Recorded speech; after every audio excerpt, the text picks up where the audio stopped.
내가 내 의지, 내 의사와 상관없이 2020년 끝을 향해 우리는 흘러가고 있습니다.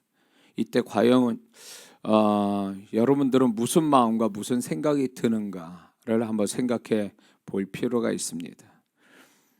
여러 가지 생각이 들겠지만 또 여러 가지 또 아쉬움도 있을 거라고 봅니다.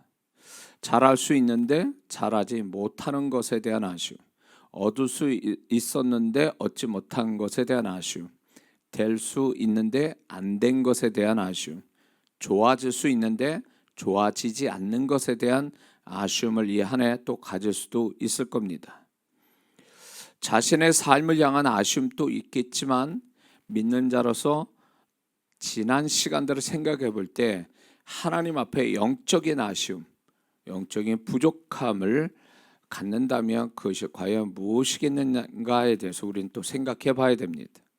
기도하지 못한 거, 또 하나님 앞에 성실하지 못한 거, 또 말씀에 순종하지 못한 거, 거룩하게 살지 못하는 것, 이런 부분들이 우리가 그 하나님에 대한 아쉬움, 하나님에 대하여 부족함, 또 하나님에 대해서 또 회개할 거리가 되지 않나 싶습니다. 그래서 우리는 이런 부분에 나만 아쉬운, 내가 살아가는 데서 오는 아쉬움만 생각하는 게 아니라 하나님 앞에서의 영적인 아쉬움들을 우리는 분명 그것을 하나님께 고백하고 또 회개하고, 그래서 결단하여 이 한 해를 마무리 지을 수 있는 우리 모두가 되어야 될 줄 믿습니다. 또 그런데 반대로 이 한 해 동안 하나님은 나를 향해 아쉬움이 없었을까라는 것을 생각해 봐야 됩니다. 나만 하나님을 향하여 아쉬운 게 아니라 하나님도 나에 대하여 올해 시작할 때에 여기까지 이 12월 오면서 하나님이 나를 향한 아쉬움은 없으시겠냐 이겁니다. 만약 하나님이 우리 자신에게 아쉬움을 가지고 계신다면 나의 어떤 부분에 아쉬움을 갖고 계시는가에 대해서 우리는 한번 생각해 봐야 될 것입니다. 나의 아쉬움의 내용과 하나님의 아쉬움의 내용이 같을 것이냐는 거예요. 저는 분명히 우리는 하나님의 아쉬움과 나의 아쉬움이 똑같지는 않다고 봅니다. 오히려 우리가 미처 생각하지 못한 하나님만이 우리를 향하신 아쉬움이 더 많을 거라고 봅니다. 만약 그렇다면 우리는 이 한 해 가기 전에 그것이 무엇인지를 생각해 봐야 되고 또 하나님께 물어봐야 됩니다. 그리고 이 해 가기 전에 그 답을 얻고 이 한 해를 맞추는 것이 마땅하다고 보는 겁니다. 하나님이 어느 부모든 자식이 이렇게 올해 처음 시작할 때 자식이 정말 이 한 해 동안 잘 이렇게 됐으면 좋겠다, 저렇게 됐으면 좋겠다, 부모는 자녀에 대한 관심이 있는 자녀는 자녀에 대해서 기대감을 갖고 있습니다. 그런데 그 기대대로 자녀가 잘 되어지면 부모가 기뻐하고 또 그 자녀에게 상도 주겠죠. 그러나 그렇지 못할 때 그 기대감이 기대만큼 안 될 때 그게 부모의 아쉬움이 될 거고, 또 부모의 또 어떻게 보면 부모가 그 자녀에 대해서 뭔가 이루어지지 않는 것에 대해서 또 부모로서 좀 안타까움도 있을 거라고 봅니다. 똑같습니다. 우리는 신앙생활 할 때 이런 개념을 좀 더 가지고 가야 되는데, 가지고 살아야 되는데, 그게 뭐냐면 항상 우리는 하나님을 하여서 뭔가를 말하고 자기를 알아줬으면 싶어하고 자기 것을 얘기를 많이 합니다. 자기 상황들 얘기하고. 그거는 늘상 그런 식으로 신앙생활하는 사람은 어린 신앙이에요. 정말 성숙한 신앙이라면 반대로 생각해 봐야 돼요. 하나님은 내가 하나님께 요구하는 것만큼, 하나님을 바라는 것만큼 그 하나님도 나한테 바라시는 게 있다라는 걸 생각해야 되는 거거든요. 그게 성숙한 신앙으로 가고 하나님의 마음을 갖는 비결이 되고, 그것이 변질되지 않는 신앙, 성숙한 신앙으로 가는 비결이 되는 줄 믿습니다. 그러므로 내가 하나님께 바라는 게 100가지라면 그분도 분명히 나한테 100가지에 대해서 기대를 하신다는 게 잊지 말아야 됩니다. 그걸 물어야 돼요. 하나님 무엇을 기대하십니까? 내가 하나님을 향하여 기대하는 것만큼 하나님은 나한테 뭘 기대하십니까? 내가 이 안에 살아면서 뭔가 아쉬움이 있는 것만큼 하나님 나한테 아쉬움은 또 뭡니까? 라고 물어야 되는 거예요. 이게 진정으로 하나님의 은혜와 축복을 받은 자의 마땅한 태도라는 것입니다. 그러므로 우리는 이 12월을 이 2020년을 끝내기 전에 하나님이 나를 향한 아쉬움이 무엇인가를 찾아봐야 됩니다. 내가 못 이루고 내가 복을 받지 못하고 되지 못한 거 이런 것들만 아쉬울 게 아니라 하나님이 나를 향한 아쉬움이 뭔가를 찾아봐야 되는 거죠. 너희는 먼저 그 나라와 그 의를 구하라. 그러면 이 모든 거 너에게 더하시라. 저는 이 말씀을 이렇게 생각하는 거예요. 이렇게 해서 네가 먼저 하나님이 원하는 게 뭔지를 알고 행한다면 그 하나님이 너의 원하는 걸 이루어 주겠다. 이렇게 해석이 저는 되는 겁니다. 그러니까 하나님 앞에 신속하게 또 풍성히 축복받는, 그리고 기도하지 않고도 복을 받는 비결은 그거예요.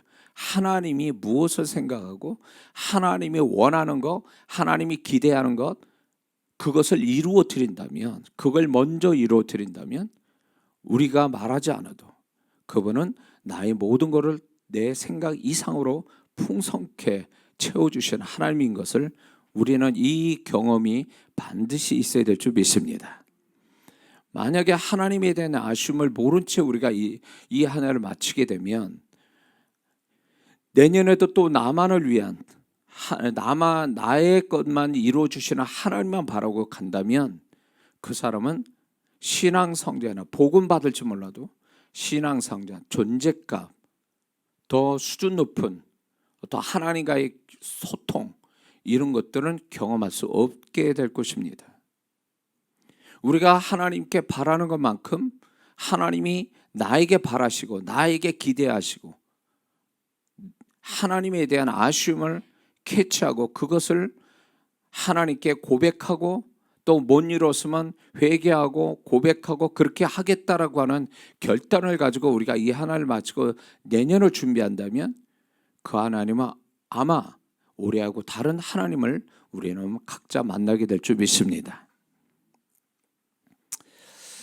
본문에 하나님이 여호수아의 인생의 끄트머리에서 또 가나안 땅 전쟁 끄트머리에서 여호수아를 향하여 당신의 아쉬움을 이 한 구절에서 나타나고 있습니다. 그래서 이 13장 1절의 이 한 구절에는 여호수아를 향한 하나님의 아쉬움이 잔뜩 들어가 있으신 것을 알 수가 있는데 그게 무엇이냐면 크게 두 가지입니다. 하나는 하나님은 분명 7년 전에 가나안 땅 목전을 두고 여호수아서 1장 3절 4절에서 내가 모세에게 말한 것 같이 너희 발바닥으로 밟는 곳은 모두 내가 너희에게 주었노니 곧 광야와 이 레바논에서부터 큰 강 유브라데 강까지 해쪽 속에 온 땅과 또 해지는 쪽 대해까지 너희의 영토가 되리라. 이 말씀은 가나안 땅 동서남북의 모든 땅을 얘기하시는 거예요. 그래서 하나님은 그 가나안 땅 동서남북의 모든 땅을 주시겠다 약속했고, 그리고 그 하나님은 그 땅을 그거를 얻을 수 있도록 7년 동안, 전쟁이 끝나는 7년 동안 하나님이 도우셨습니다. 그러나 결과적으로 하나님의 말씀대로 다 얻지 못했다라는 것입니다. 오늘 이 본문에 하나님이 말씀하신 남은 땅이라는 것은 지중해 해안선을 따라서 형성되어 있는 가나안의 남부와 서부 땅을 얘기합니다. 그렇게 된다면 하나님이 여호수아 1장 7년 전에 말씀하신 그 하나님 말씀한 것에 대한 차질이 생기는 겁니다. 하나님은 100% 동서남북의 모든 땅을 차지하라는데 그 땅의 남부와 서부는 그 땅을 다 얻지 못해서 이게 하나님의 아쉬움으로 남은 겁니다. 그러므로 얻을 땅을 다 얻지 못했다라는 것은, 또 정복하지 못했다라는 것은 처음에 하나님이 말씀하신 약속이 완전하게 성취되지 못했음을 의미합니다. 또한 이것은 무엇을 의미하냐면 하나님이 처음 약속하신 대로 성취되지 못하여 하나님께 온전한 기쁨도 되지 못하고 하나님께 영광이 되지 못했음을 의미하는 것입니다. 이것은 하나님이 약속을 성취 못하시거나 안 하신 게 아니라 그 약속을 받아 성취해야 할 여호수아가 하나님의 충실한 동역자가 되지 못한 것이 문제였다라는 것입니다. 우리는 올해 시작하면서 개인적으로 가정적으로 하나님의 약속을 받고 또 기도 속에서 하나님의 약속의 말씀을 받은 사람이 있을 겁니다. 또한 올해 하나님이 축복하실 것 같은 또 축복받고 싶은 어떤 일, 어떤 사건을 믿음으로 기대하고 이 한 해를 시작했을 것입니다. 그럼 올해 그 약속이 정말 얼마나 성취됐는지, 그 약속의 성취를 보았는지, 이 한 해 마무리 짓는 지금 하나님의 약속이 성취되어 하나님께 과연 영광을 돌렸는지, 이 한 해 처음 생각한 축복을 지금 얻어서 하나님을 높였는지 우린 이걸 생각해 봐야 됩니다. 만약 하나님의 약속이 이루어진 증거로 보지 못하고 말씀이 안 이루어졌다면 그것은 하나님의 책임이 아니라 그 말씀을 의지해서 믿음으로 이루었어야 할 믿는 자들의 문제라는 것을 우리는 알아야 됩니다. 믿는 자가 하나님의 신실한 동역자가 되지 못하여 하나님의 뜻이 좌절된 것이라는 것입니다. 분명 하나님은 우리에게 약속을 주셨단 말이에요.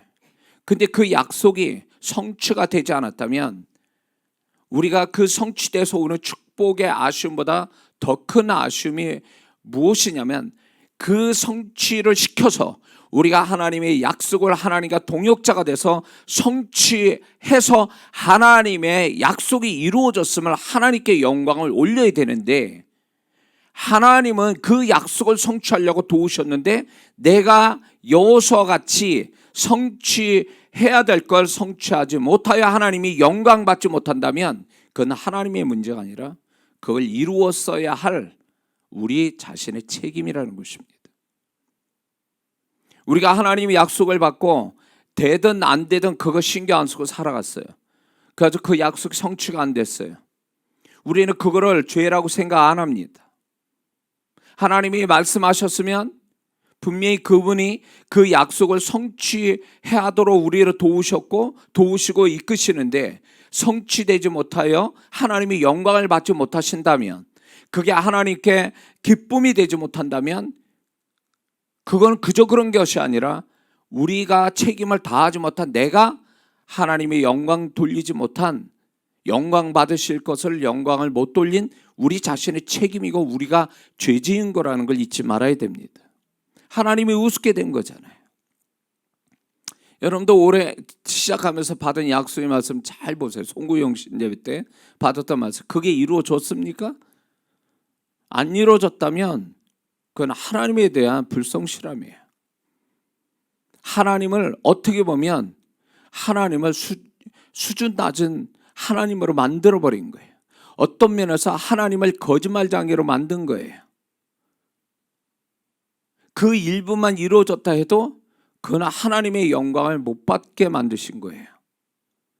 우리는 그게 죄라고 생각 안 해요. 마땅히 하나님이 영광 받으실 걸 못 받은 그 못 받게 한 우리 자신들의 불성실함이 그 무책임이 하나님의 영광을 가렸다라는 것에 대한 우리가 그 책임이 우리에 있다라는 것에 대하여 그걸 죄로 느끼지 않는다면 이거는 무지한 성도의 문제죠. 우리는 이렇게 생각해요. 하나님이 내가 이 약속을 주셨는데 나한테 축복을 안 해주셨어 라고 생각해요. 하나님이 안 하신 것처럼 생각해요. 하나님을 그런 식으로 오해를 한단 말이죠.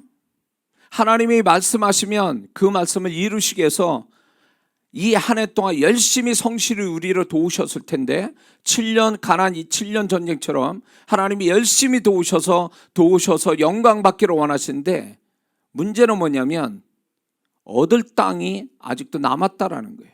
하나님의 약속이 성취가 안 됐다라는 거예요. 100% 성취가 안 됐다라는 걸 얘기하는 거예요. 그건 이거를 누구에게 묻느냐면 여호수아에게 묻고 있는 거예요. 그것처럼 하나님은 분명히 그분을 이루시려고 하는데 내가 그걸 이루지 못했다면 그거는 못 이뤘구나, 하나님 날 축복 안 해주셨구나, 내가 그래서 이렇게 아쉬움이 남았구나, 이걸로 끝날 문제가 아니라는 거예요. 너는 왜 그거를 성취하여 내가 그렇게 도왔으면 네가 나의 그런 도움을 받아서 내 말씀을 성취하여 나에게 영광을 돌려야 되는데, 너희들은 그 말씀이 성취되지 못한 것에 대해선 그런 거에 대한 죄책감도 아쉬움도 없이 그냥 본인의 입장에서 축복이 안 되고 뭔가 이루어지지 않는 것에 대한 아쉬움만 갖는다면 그건 하나님의 마음을 모르는 자들이에요. 이 말씀을 왜 하셨을까요? 여호수아 13장 1절의 말씀을 왜 하셨냐고요. 이거는요, 하나님이 여호수아에 대한 아쉬움을 넘어서 굉장히 그 여호수아에 대해서 정말로 안타깝게 얘기하시는 거예요. 어떻게 보면 하나님이 책임을 묻고 계시는 거예요. 얻을 땅이 많이 남았다. 이 서부 쪽, 남부 쪽 가나안 땅에 적어도 30%는 정복되지 않는 땅들이에요. 하나님의 약속이 완벽하게 성취가 안 된 거예요. 하나님은 그걸 약속을 지키려고 애썼는데 약속을 안 지켰다 이거예요. 여호수아가 그걸 지적하고 있는 거예요.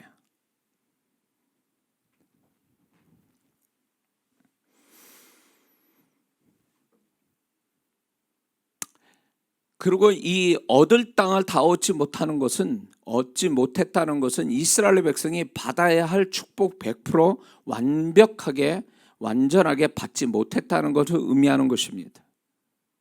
하나님은 우리에게 올해 계획대로 다 축복해 주시기를 원했는데, 우리는 지금 와서 보면 몇 프로밖에 받지, 그 축복이 몇 프로밖에 100%가 아니라 적은 퍼센테이지로 우리가 축복을 어떻게 보면 많이 받지 못하는 것이 있다면, 이미 받은 축복에 대해서 감사는 해야 되지만 그건 완벽하게 하나님이 축복해 주고 싶어 하는 것에 대한 하나님의 아쉬움이고, 또 우리도 완벽한 축복을 받지 못한 우리의 아쉬움이에요.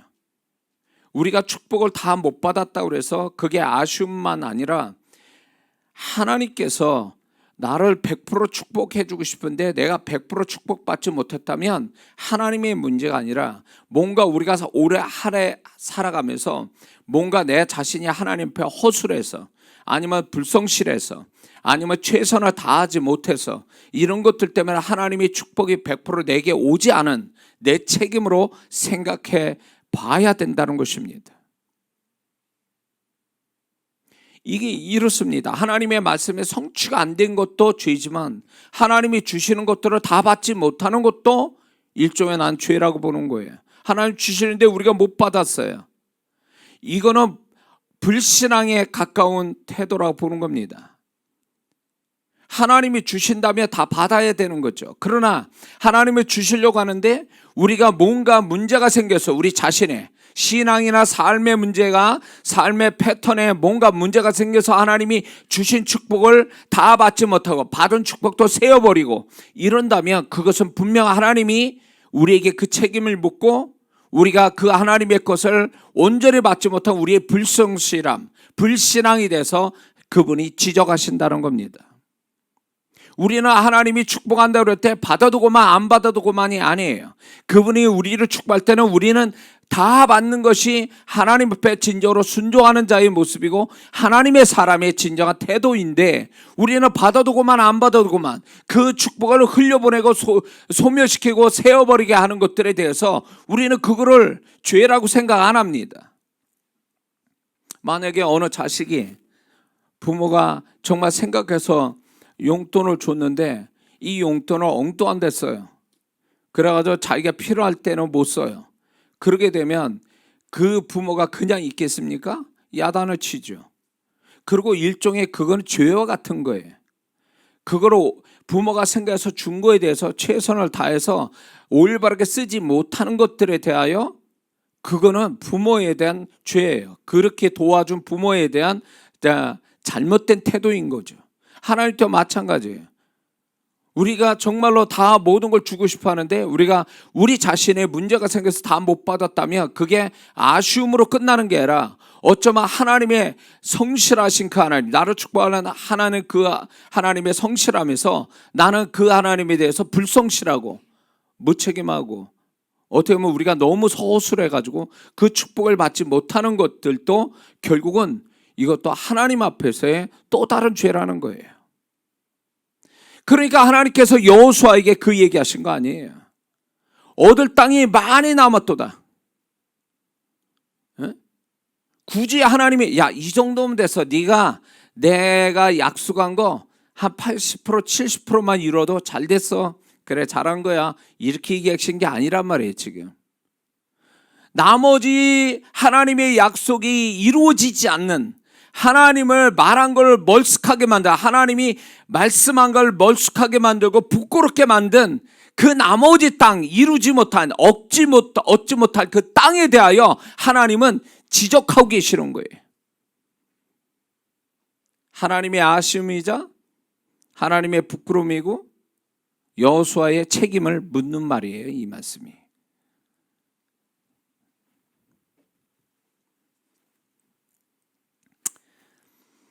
우리 자신들이 하나님의 축복을 다 못 받은 거에 대한 안타까움과 아쉬움만 가질 게 아니라 내가 왜 그 축복을 다 못 받았는지에 대한 나 자신을 돌아봐야 되는 거예요.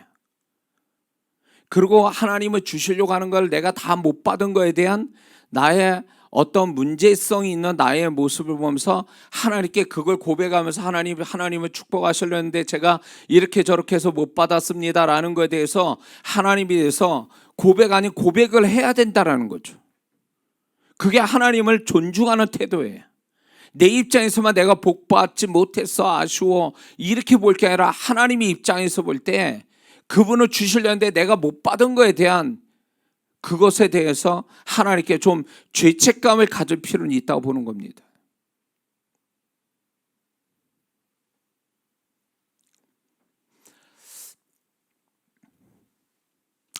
그렇게 얻을 땅을 다 얻지 못한 채 여호수아는 땅을 분배합니다. 11장 23절에 가보면, 그 앞절에 11장 23절에 가보면 이런 말씀이 있어요. 여호수아가 여호와께서 모세에게 이르신 말씀대로 그 온 땅을 취하여 이스라엘 지파의 구별을 따라 기업으로 주었더라. 그 땅에 전쟁이 그쳤더라. 이렇게 말씀합니다. 이 말씀의 해석은 이겁니다. 여호수아가 가나안 땅의 주요 거점만 정복하고 정복한 땅만 전쟁이 끝났다라는 것을 말하는 것입니다. 분명히 이스라엘 땅에 하나님이 원하는 동서남북의 모든 땅을 다 취한 게 아니었습니다. 주요 거점만 이 여호수아가 취하고 정복한 땅에서만 전쟁이 그쳤다라는 걸 얘기하는 겁니다. 여기에서 여호수아는 두 가지 실수를 합니다. 이 말씀을 비춰보면 또 13장 1절을 이렇게 연결해서 보면 여호수아는 두 가지 실수하는데, 첫 번째는 하나님이 전쟁을 끝이라고 말씀한 적이 없어요. 근데 지금 여호수아는 일방적으로 전쟁을 멈춘 것이 첫 번째 문제고 실수인 겁니다. 여기에 중요한 의미가 있습니다. 하나님이 이 13장 1절에서는 굉장히 그 하나님이 안타까움과 아쉬움과 뭔가 책망하고 싶은 말씀처럼 들려요, 저는. 왜냐하면 성경 어디 봐도 여호수아를 전쟁을 끝이라고 한 적이 없어요. 아직도 얻을 땅이 많이 남았다라는 걸 보면 전쟁을, 그 남은 땅에 계속 전쟁을 해서 정복해야 될 땅이라는 거예요. 전쟁이 안 끝났다 이거예요. 전쟁을 끝이라는 말씀도 안 했단 말이에요. 그러면 전쟁을 계속해야 된다는 거예요. 그러나 여호수아는 일방적으로 전쟁을 끝쳤다 그 얘기예요. 응? 우리는 이걸 통해서 우리가 알아야 될 게, 우리는 하나님 뜻도 안 물어보고 하나님의 뜻도 나타나지 않은데 자기의 판단을 앞세워서 일방적으로 중단하고 결정하고 선택하는 것은 굉장히 심각한 문제입니다.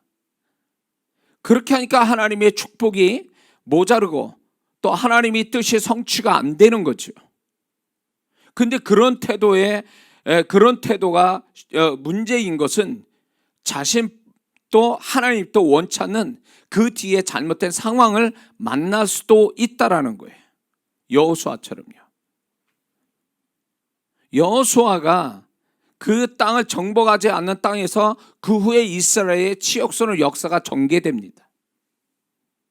분명히 하나님이 얻을 땅을 다 얻으라고 그랬으면 그런 역사가 없을 텐데 그 여호수아가 일방적으로 전쟁을 멈췄기 때문에 결국은 그 문제가 생긴 거예요. 얻을 땅이 아직도 있는데 왜 멈추냐 말이에요, 전쟁을. 하나님이 무엇라고 말씀도 안 하셨는데 자기 마음대로 결정하고 결정할 때 당장은 표가 안 나도 그것은 반드시 장래에 문제를 만들고 또 나타나게 된다는 것입니다. 삶이든 신앙이다 하나님의 말씀하기 전에는 지금까지 해오던 대로 계속 진행하는 것이 하나님의 뜻입니다. 여러분들이 저와 여러분들이 이 한 해 살아가면서 하나님이 스톱하라는 걸 스톱하고 하라는 걸 스톱하지 말라니까 계속 그 하던 거를 힘들어도 억지로라도 그렇게 계속하면서 진행해 왔는지 한번 생각해 봐야 된다는 것입니다. 우리의 판단에 이게 옳으니까 하고 옳지 않으니까 멈추고 이렇게 하는 건지, 아니면 내가 효과가 없으니까 멈추고 효과가 있으니까 결과가 있으니까 또 좋은 게 있으니까 또 진행하고, 이런 식으로 자기 판단을 믿고 자기 상황에 편한 대로 그렇게 해서 하고 안 하고 이렇게 된다면 이거는 여호수아 같은 태도로 보이는 거예요. 하나님이 언제 전쟁을 끝내라고 그랬어요? 아직도 할 일이 많고 아직도 얻을 땅이 있는데 왜 전쟁을 멈추냐고요. 하나님의 아쉬움이 거기 있는 거예요. 야, 얻을 땅이 아직도 많이 남았다다. 그 얘기는 야, 아직도 전쟁을 치러야 될 게 많이 남은 거야, 이 얘기라고요.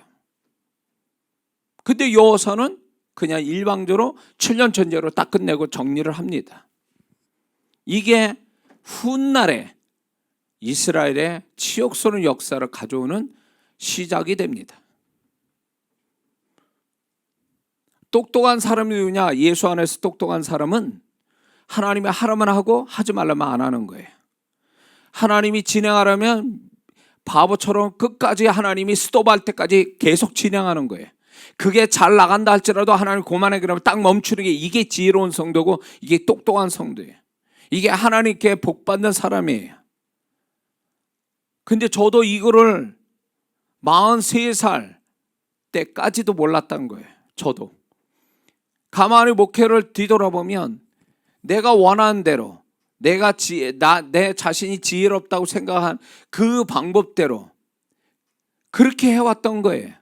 그러니까 하나님께서 네 생각이 맞는지, 네가 그렇게 하는 게 정말 그게 잘하는 건지 보자 말이지. 그 목회 10년을 넘어가도록 뭔가 되어지지 않고 열매도 없고 빈털터리로 남으니까, 그때 왜 내 인생이, 내가 죄 짓는 인생도 아니고 하나님의 거룩한 일을 하는데 왜 내 인생은 이렇게 되는가, 고생만 하고. 그때 주님이 가르쳐 준 거예요. 주님이 딱 이 말씀했어요. 네 멋대로 했대. 네 마음대로. 너 언제 내가 그거 시켰니? 내가 언제 그거 멈추라고 그랬어? 언제 네가 그거 내가 계속 진행할 때 너 멈췄지 그거를. 그 얘기 하시는 거예요. 그렇기 때문에 내가 너를 보증 못한다는 거예요. 그러면서 얘기하시는 게 이거예요. 너는 내 일하는 거지 네 일하니? 너는 내 일을 하라고 내가 부른 거야. 그러면 너는 내 일에 대한 종이지 네가 주인이 아니라는 거예요. 근데 넌 주인같이 행세하고 있잖아. 이게 네 일처럼 생각해서 네 마음대로 하니? 하고 싶으면 하고 안 하고 싶으면 안 하고, 가고 싶으면 가고 안 가고 싶으면 안 가고, 하기 싫으면 멈추고 하고, 하기 좋으면 계속 하고 있고. 그거는 네가 주인 된 거야. 종이 아니다. 주님이 가르쳐 주신 거예요. 너는 지금까지 목회를 주인처럼 한 거야. 이 일의 주인처럼 한 거야. 네가 거룩한 일을 해도 너는 내가 불러서 시킨 종의 역할이 아니라 너는 이 거룩한 일을 주인처럼 했다. 내가 이 일의 주인임에도 불구하고 너는 주인, 내 대신 네가 주인 노릇했다라고 얘기하시는 거예요. 그때 두 가지 중에 한 가지 주님이 이 가르쳐 주시는 음성이 뒤통수 정말로 이렇게 크게 맞은 것 같은, 그때로부터 제 인생이 바뀌기 시작했어요. 그거구나. 내 인생이 왜 이렇게 잘못됐는지, 내가 거룩한 일을 하면서도 내가 왜 이렇게 되어졌는지를 그때 이제 비로소 알게 됐어요. 그래서 그때부터 내 생각을 비우고 머리는 고만 쓰고 주님의 음성 들은 대로 거기서 그분이 하라는 대로 하지 말라면 안 하고 하면 하고, 이렇게 하니까 그분의 손길이 풍성히 나타나더라, 그 얘기예요. 지금도 마찬가지예요. 나는 그분의 일을 하는 종의 역할이지, 나는 내 일을 하는, 내 일에 대한 주인으로서 내 일을 하는 게 아니라 그 얘기예요. 여러분의 삶이 여러분의 주인인 것처럼 살면 그 사람은, 그 뒷감당은 그 사람이 해야 돼요. 하나님이 보증 안 해요. 내 삶이 그분이 내 삶의 주인 되셔서 나는 그분이 이끄는 대로 순종하는 것만이 최선의 삶이라고 살면 그 사람은 안 되는 것 같아도 되고 없는 것 같아도 있고 잘못돼도 고쳐지는 하나님의 손길을 보게 됩니다. 그러나 그게 모든 게 내가 주인 돼서 내 마음대로 하고 안 하고 가고 안 하고 이런 시간 안 되면 그 뒷감당은 그 사람이 해야 된다는 거예요. 여호수아가 이렇게 전쟁을 하나님이 그치라고 말씀하지도 않았는데 그침으로 인해서 그 후대에 가서 이 대가를 치른다는 거 역사를 보면 알 수 있어요. 가드에서 골리앗이 나옵니다. 아나자손 골리앗이 나와요. 아스돗과 가사 땅에서는 법궤를 빼앗기고, 하나님 법궤를 빼앗기고 삼손이 드릴라를 만나서 거기서 타락하기 시작합니다. 그래서 이스라엘 땅이 문제가 생겨요. 이거는 대표적으로 하나님이 뽑아서 기록해 놓은 거예요. 그렇게 하면 안 되거든요. 하나님이 죽을 때까지 싸우라 그러면 싸워야 되는 거예요. 근데 보니까 주요 고점을 다 해놓고 보니까 문제가 없는 것 같아. 멈춰버렸어요. 하나님의 음성 듣지도 않고. 여호수아가 하나님의 음성 듣고 아이성에 사람을 보냈습니까? 3,000명을? 아이성에 어떻게 그렇게 보냈습니까? 사람 말 듣고 갔잖아요. 하나님이 그렇게 하라고 그랬어요? 그렇게 안 했잖아요. 그러다가 결국 사고 난 거 아니에요. 여호수아가 훌륭한 하나님의 사람이지만 곳곳에 그의 실수도 보입니다. 그 중에 하나가 이거예요. 언제 전쟁 끝냈습니까? 하나님이 언제 그렇게 사인을 줬어요?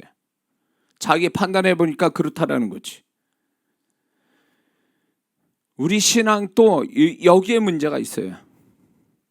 상황의 문제가 아니에요. 내 기분이나 내 지혜가 문제가 아니에요. 하나님이 뭐라고 말씀하냐는 거예요. 하나님이 어떻게 하기를 원하냐는 거예요. 물어봤어야 되는 거잖아요. 안 물어본 게 결국 뒷감당은 결국 후손이 뒷감당하게 됩니다. 하나님의 뜻 앞에 순종하면 뒷감당은 그분이 책임져요. 그러나 내가 내 마음대로 내가 결정해서 선택하고 내가 취한 태도에 대해서는 그게 하나님 뜻하고 거리가 멀면 그 사람은 뒷감당, 그 사람이 책임져야 돼요. 그 다음에 벌어진 일들은 하나님의 원하는 게 아니었고 본인이 스스로 만든 일이기 때문에 하나님의 은혜를 받기는 어렵다라는 것을 우리는 알아야 됩니다. 여호수아의 두 번째 실수는요, 가나안 땅을 주요 거점을 정복하고 그것으로 가나안 땅을 다 차지한 걸로 여겨서 전쟁을 멈췄다는 겁니다. 완벽하게 해내지 않은 거죠. 아직 정복할 땅이 많이 남았다고 하나님 말씀하셨음에도 불구하고 그는 완벽하게 차지하지 못했습니다. 전쟁을 그냥 일방적으로 끝내버렸습니다.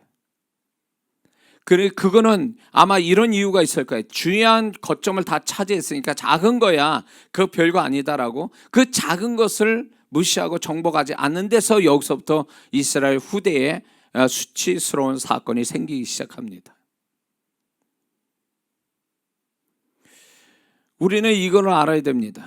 영적으로 말씀과 성령과 기도로 점령해야 될, 정복해야 될 우리 자신들의 가나안 족속과 같은 진을 치고 있는 우리 자신의 여러 가지 마음 영역이나 삶의 영역이나 영적인 영역에 이런 가나안 족속처럼 진을 치고 우리를 망가뜨리려고 한 것들이 있습니다. 근데 우리는 그것들을 치열하게 선한 싸움을 계속 싸워가면서 이겨가야 되고, 우리가 아직 말씀과 기도와 성령으로 이기지 못한 부분을 계속 우리는 그거를 남은 땅 같은, 이 가나안의 이 남은 땅 같은 그것을 바라보면서 계속 치열하게 영적 싸움을 해야 되는데, 그 싸움을 멈춥니다. 안 합니다. 그러게 되면 거기에서 사단에게 틈을 주고 사단이 그 남은 땅 가지고 우리한테 공격한다는 걸 잊지 말아야 됩니다. 여호수아는 그렇게 한 거예요. 자기가 다 이긴 것 같지만 다 이기지 못한 그 남은 땅의 소수의 땅에서 이스라엘의 치욕스러운 사건들이 나옵니다.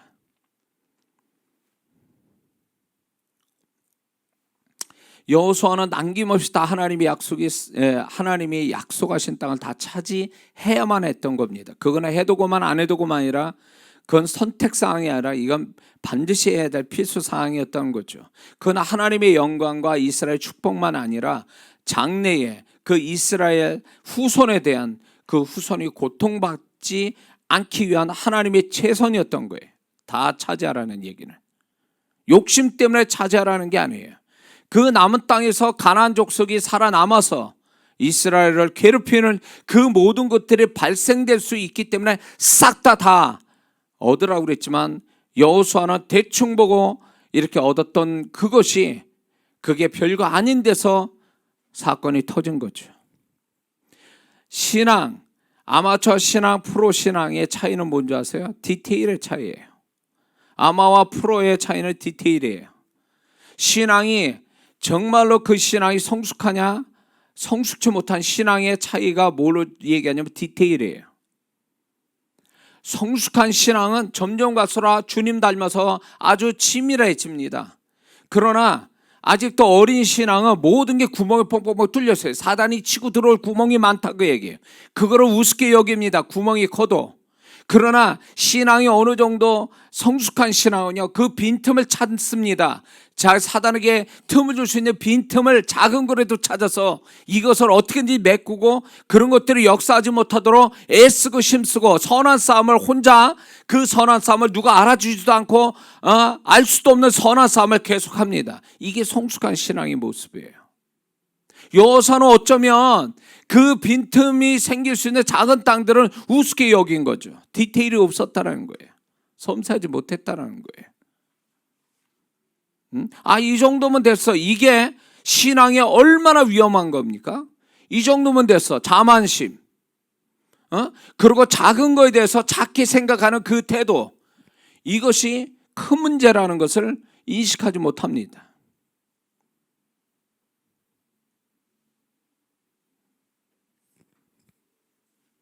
우리가 이런 속담 있죠. 바늘 도둑이 소도둑 된다.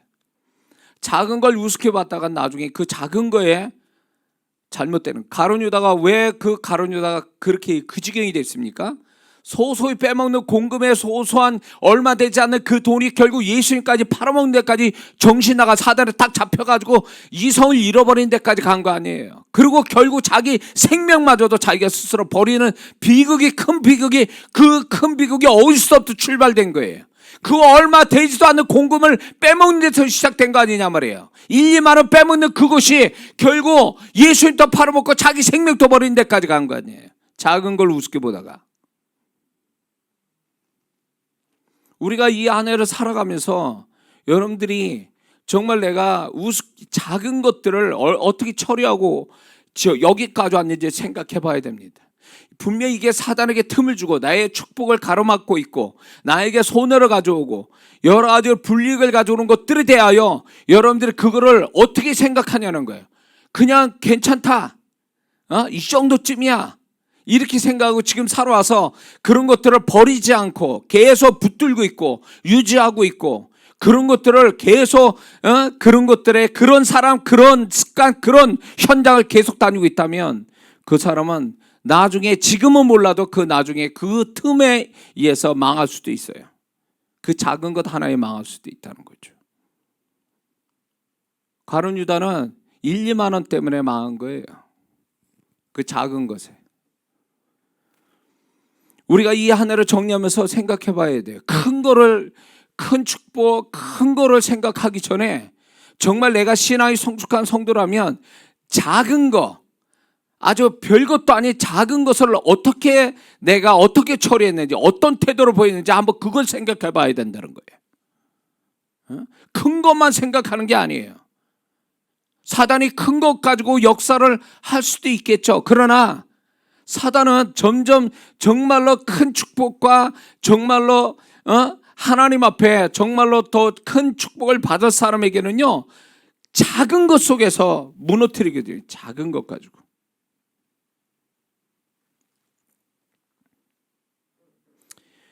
여러분들은 정말 하나님이 주실 축복을 지금 다 얻었습니까? 또 영적으로 정복해야 할 땅을 지금 다 얻었습니까? 작년하고 비교해 볼 때, 아니면 올해 이 한 해를 살아가면서 여러분들이 선한 싸움 싸워서 정복한 땅이 뭔지를 스스로 알고 있어야 돼요. 그리고 하나님께 그걸 말해야 돼요. 그리고 그 싸움을 스스로 그냥 포기하거나 무시하고 무관심해가지고 아직도 그 싸움 때문에 자신이 손해보고 어려움 당하면서도 그 싸움을 하지 않고 있다면 이건 굉장히 위험스러운 거예요. 그냥 살아가는데 아무렇지도 않으니까 나는 그거 별거 신경 안 쓴다고 한다면 여호수아 짱난다는 거죠.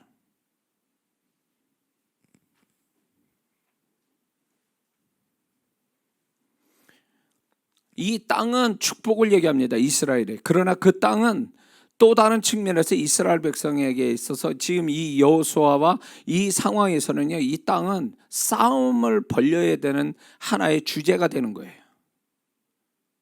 지냐 망하냐, 이기냐 지냐, 망할 거냐 흥할 거냐, 이거에 그것이 주제가 땅이란 말이에요.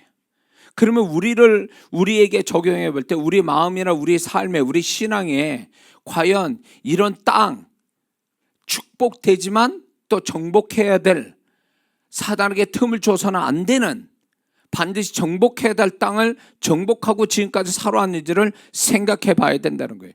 그거를 분명히 하나님께 고백하고 있어야 되고, 그리고 하나님의 음성을 듣고 우리는 또 새로운 결단하고 이해를 맞춰야지, 그냥 싸움도 안 끝났어. 근데 내가 스스로 싸움을 끝내. 그러면 내년은 어떻게 될 것 같습니까? 그게 난리를 친다고요.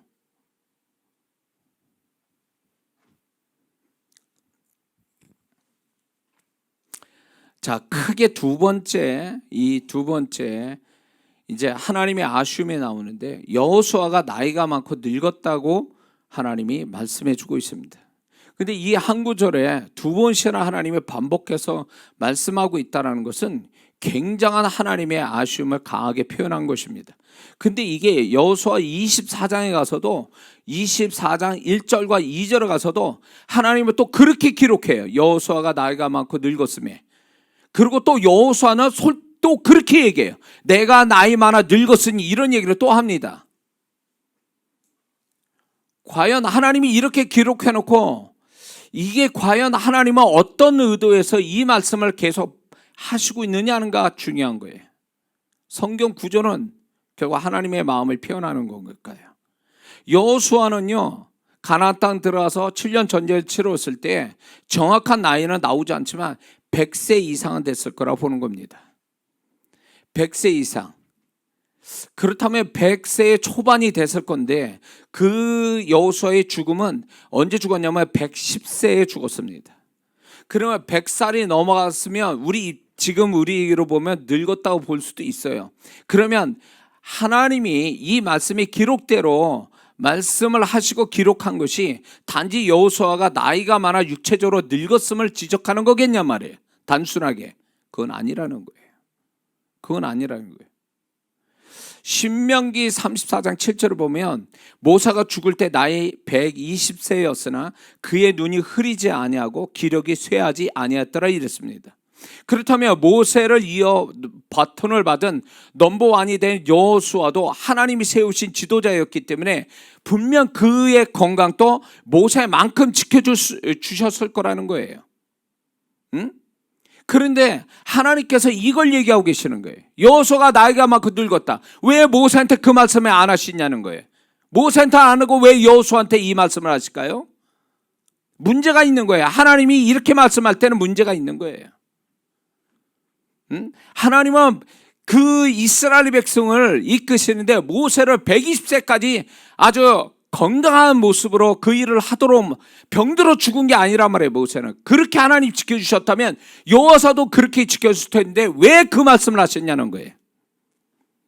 이거는요 두 가지 의미가 있는데, 여호수아가 나이 탓하며 힘들어하였기 때문에 하나님이 그의 마음을 반영한 말씀이라는 거예요. 이게 여호수아가 먼저 그렇게 그런 마음을 가졌기 때문에 하나님이 그렇게 얘기하신 거라는 거예요. 여호수아는 하나님은 여호수아의 육체적인 상태만을 말씀하신 것이 아니라 영적인 나이와 마음과 신앙에 관한 상태를 말씀하고 계신 거라는 거죠. 여호수아는 더 이상 삶에 기대할 것이 없는, 다 이제 죽음을 앞둔 노인처럼 의욕도 열심도 용기도 열정도 약해지고 하나님의 약속을 다 지키기에는 무리라는 생각과 지치고 피곤하고 과거보다 게을러지고 현실에 버겁고 무기력함과 현실에 안주하고 싶은 마음과 그런 안주하고 싶은 마음과 신앙 상태를 말씀하시는 건지도 모르는 것이에요. 이거를 이 추측이 맞는 것은, 만약에 그렇게 하나님이 여호수아한테 그렇게 여호수아의 육체적 나이를 그렇게 말했다면 모세한테도 그렇게 말씀하셨어야 되는 거예요. 그러나 그렇게 안 하셨다는 건 뭔가 하나님의 다른 의도가 있는 거예요. 그래서 이 여호수아의 이런 모습들, 내면의 모습을 하나님은 여호수아가 나이가 많고 늙었다라는 거로 표현하고 계신 거예요. 그렇게 표현하신 거예요.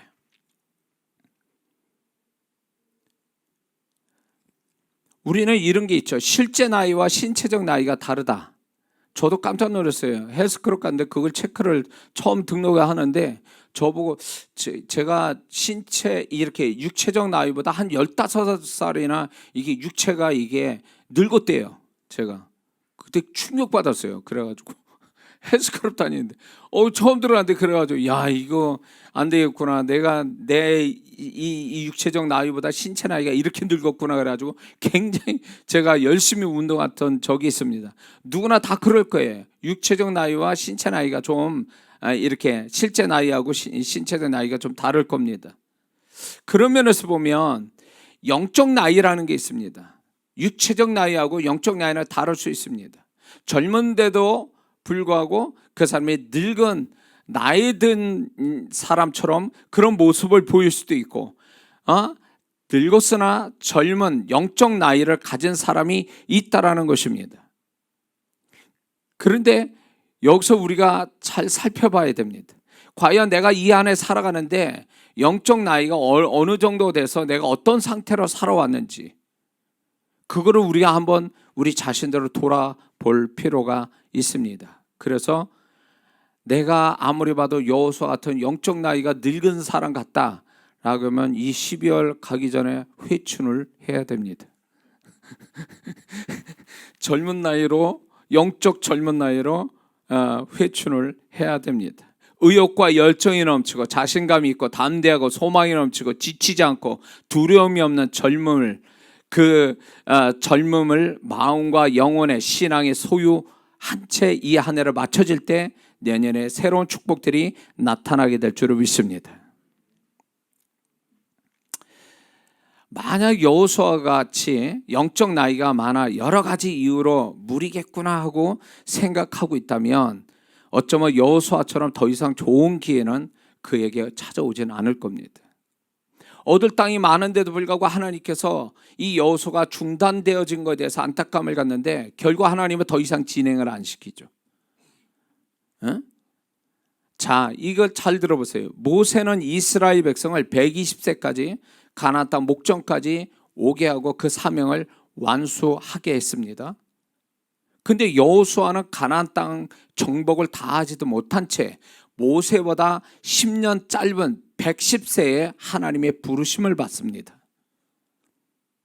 어쩌면 여호수아가 땅을 정복할 마음이 있다면 하나님은 모세같이 10년을 더 살게 하여 완벽하게 하나님의 뜻을 이루게 하셨을지도 모르는 것입니다. 그렇죠? 가나안 땅을 완전히 정복도 못하고 모세의 수명보다도 10년 모자른 110세에 하나님의 부르심을 받은 것은 여호수아 때문이지 하나님 때문은 아닐 거라는 겁니다. 여호수아가 이제 내가 나이가 많아 이제 죽을 때 됐나 봐, 이런 태도 때문에 결국 하나님은 그 여호수아를 모세보다 10년 빠르게 하나님이 부르셨다라는 거죠. 여호수아가 가나안 땅을 완전히 정복하고 싶은 마음도 없고 110세에 죽는 걸 보면 분명 완벽한 걸 좋아하시는, 또 그걸 또 완전히 성취되기를 기뻐하시는 하나님 뜻은 아니라는 거죠. 여호수아가 하나님의 뜻에 완벽하게 다 이루기 위해서 몸부림치고 그렇게 살았다면 하나님은 여호수아를 모세보다 더 오래 살게 하고 힘있게 만들어 줬을 거예요.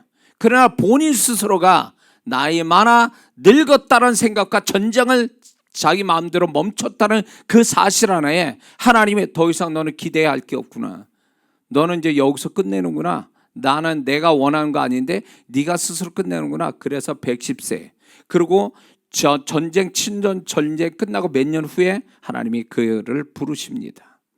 이게 중요한 의미가 있어요. 네가 더 이상 기대 안 해? 네가 더 이상 나에 대한 소망 안 가져? 네가 더 이상 바랄 게 없어? 그럼 끝. 하나님은 그렇게 하신 분이에요. 네가 안 믿니? 그럼 너한테 믿는 역사는 없어. 이게 우리는 가만히 생각해 봐야 돼요.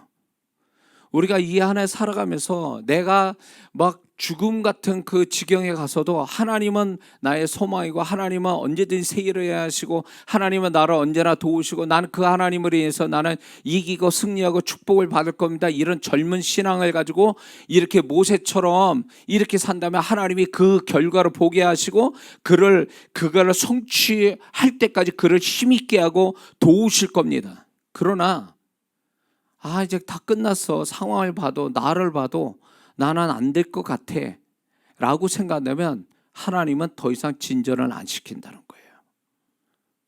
왜? 네 믿음이 그거라면 나는 그렇게 네가 가진 그 믿음까지만 역사할 수밖에 없다, 이러는 겁니다. 근데 이런 사람들이 보통 하나님 왜 나를 안 도와주십니까? 왜 나를 축복 안 해주세요? 이렇게 하나님께 정말로 하나님께 그렇게 말하는 사람이 있어요. 그러면 하나님도 할 말씀이 있는 거예요. 너 어디까지 날 믿니? 어디까지 소망하니? 너 어떤 태도를 보이니 지금까지? 무기력하고 안 될 것만 생각하고 있고 두려워하고 있고 소망은 안 갖고 절망하고 있고 이렇게 하는데 내가 너한테 뭘 역사를 해? 너는 늙은 여호수아야. 나이 많아 늙은 여호수라고 너는. 그러니 내가 해줄 게 없어. 그러니까 가나안 땅 또 완벽하게 정복도 못했지. 모세보다 10년 하나님이 빨리 부르셨지. 거기다 늙어가지고 병들고 그런 나약해진 마음까지 그는 가지고 있었다는 거예요. 누구 책임이에요 그게? 하나님의 책임이? 아니에요.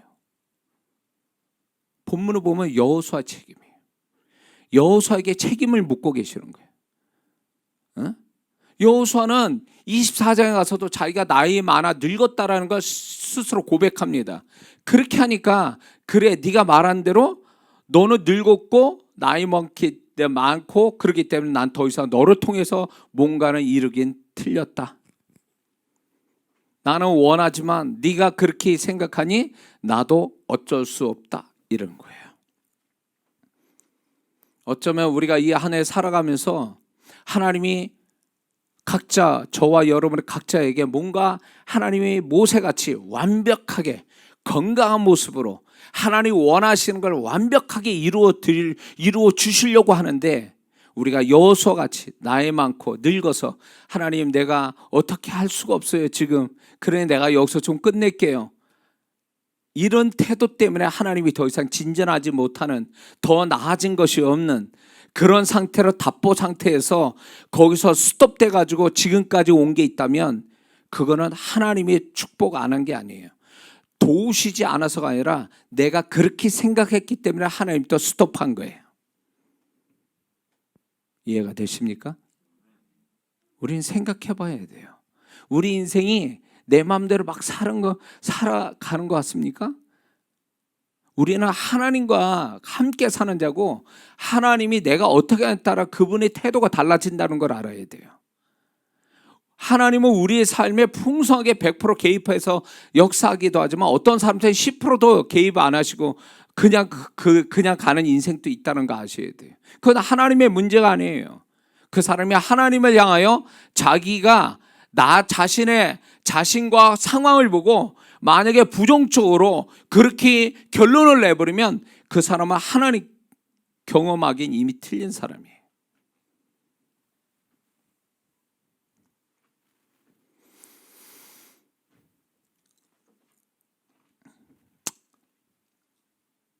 더 이상의 소망과 열정과 믿음을 갖지 않는다면 그 이상의 삶도 신앙도 축복은 오지 않고 더 이상의 그것을 이루기 위한 하나님의 지키심도 인도하심도 없다는 걸 우리는 알아야 됩니다.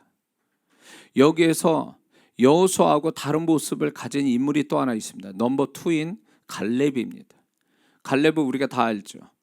갈렙은 여호수아서 14장 10절과 11절에 보면 내가 85세라 모세가 나를 보내던 날과 같이 오늘날 여전히 강건하니 넘버 2도 이렇게 강건하니 나의 힘이 그때나 이제나 같아서 싸움에서나 출입에 감당할 수 있나이다. 갈렙은 이랬단 말이에요. 그러면 넘버 1이 되는 여호수아야 하나님이 얼마나 그를 붙들고 지켜주셨겠냔 말이에요. 근데 갈렙은 85세지만 그는 젊은 영혼과 신앙을 가졌기 때문에 그는 얼마든지 편안하게 땅을 분배받고 살 수도 있음에도 불구하고 그는 아직 점령하지 못한 헤브론 땅을 달라고 여호수아에게 얘기합니다. 그 헤브론 땅에 아낙 자손, 거인 같은 아낙 자손이 있는 헤브론 땅을 달라는 거예요.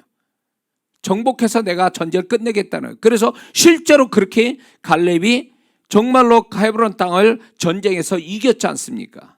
그래서 저는 이런 생각을 가끔가다 해요. 넘버 1이 여호수아가 아니라 갈렙이었으면 어땠을까? 이런 생각 훅 드는 거예요.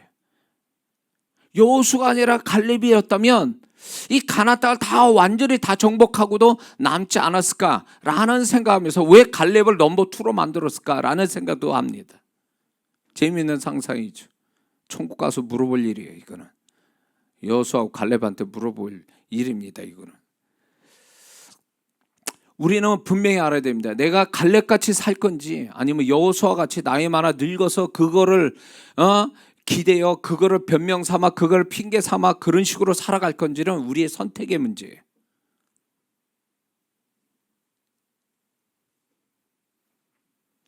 그래서 우리는 올 한 해를 여호수아같이 살았는지 갈렙같이 살았는지를 우리가 생각해보고 내년에는 우리가 갈렙 같은 신앙과 젊은 영혼을 가지고 우리가 살기를 우리가 기도해야 될 줄 믿습니다.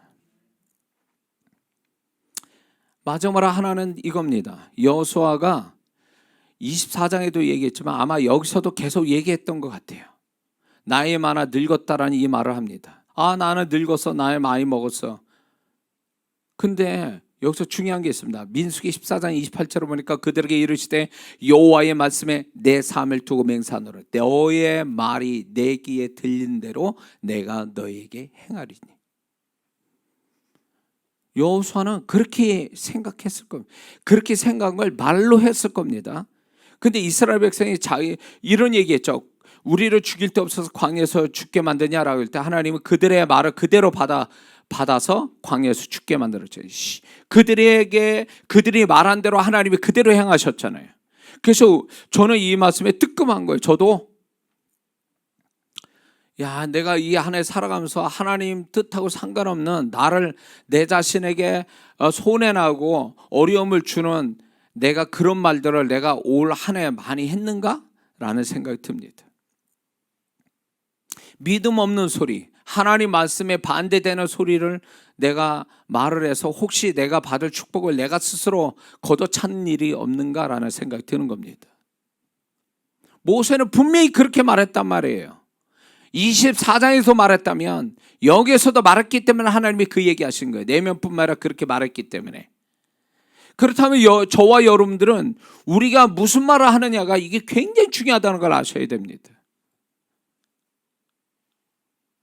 저도 이 부분이 참 어떻게 보면 저의 언어는 제 가족들이 아는데 저도 어떻게 보면 참 부끄럽게 그지없고, 나도 내가 목사 목회 30년 했어도 난 여전히 이 언어가 통제가 되지 않는 나도 연약한 존재구나 이런 걸 느끼면서, 이게 그냥 언어가 잘못됐다는 것만으로 끝나는 게 아니라 어쩌면 이 언어를 하나님이 다 받아서 그렇게 행하신다면 살아남지 못하겠구나, 축복은 없겠구나, 이런 생각이 훅 듭니다.